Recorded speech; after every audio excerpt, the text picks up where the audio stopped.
Yeah, thank you for the question. Well, basically, as you know, we were coming from a very deep and dark place when we took over, and we had problems in terms of administration.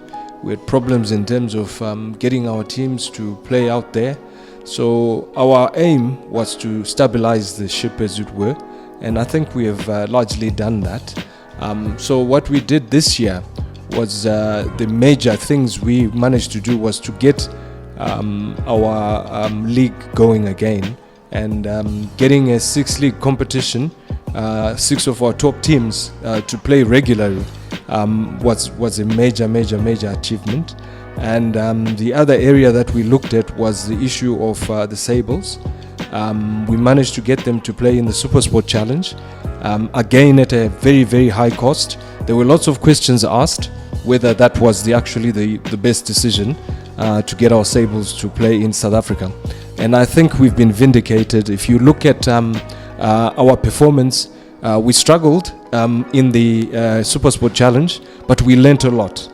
And it gave us that very critical game time that we needed in order to move that one step up.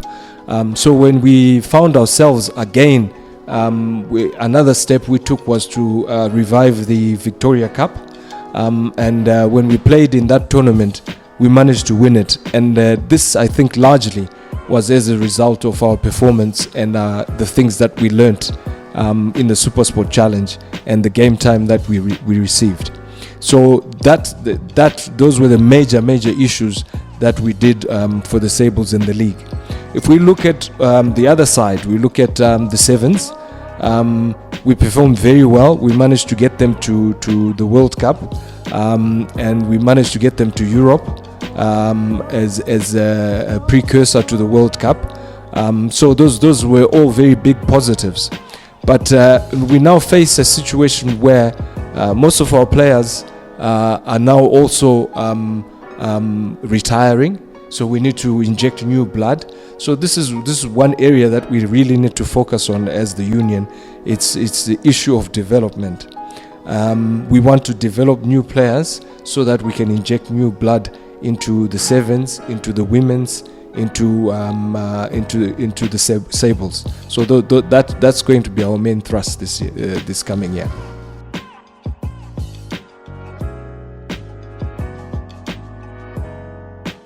Yeah, thank you very much for that question. I think that question just borders on the issue of professionalism. So if we look at rugby in general, rugby has evolved, and we are now largely talking of the professionalization of the sport. And unfortunately, Zimbabwe is still behind in terms of professionalization, and this is where we need to make great strides.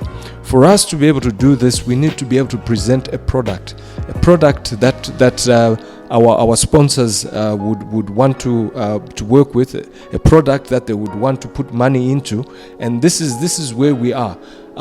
We want to develop players that can present a product that we can give to the sponsors so that they can get value.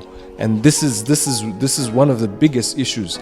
If you look at one of the areas that we discussed largely at World Rugby in Japan, it was the issue of player welfare.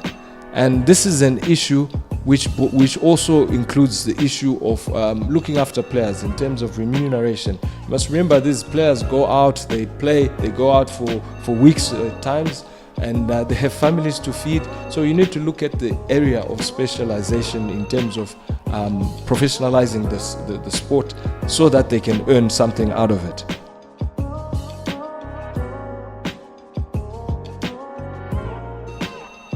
Well, I mean, the win by the Boks has been huge.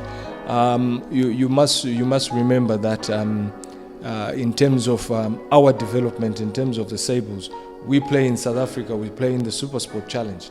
Now, the fact that South Africa has won the World Cup confirms that we really have made the right decision to get into the structures of South African rugby so that we can try and develop, so that we can try and learn the things that South Africa are doing right for them to be world champions. So this is a very, very big positive. And if you look at in terms of role models, South Africa has provided excellent role models in terms of what a career in rugby can do for you. And if we look at the issues of our own very own beast who was involved in the World Cup this time, it's a career. You can earn a very good living out of rugby, and this is what we need to sell to our students who are looking at getting into rugby. That this is a sport that is going professional, a sport that you can live off, a sport that you can make a very good living out of, and I think this has gone a long way in terms of highlighting the issue of what success in rugby can do for individuals, what it can do for the country, and what it can do for the region of Africa as a whole.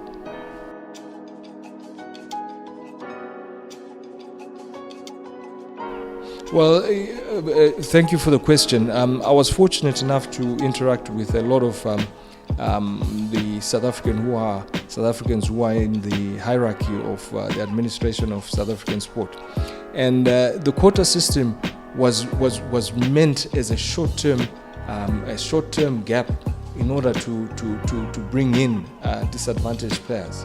But what they were doing behind the scenes was also the issue of developing black players.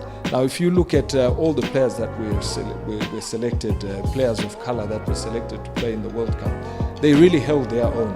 And this is a program that was started 10 years ago in terms of developing the disadvantaged players.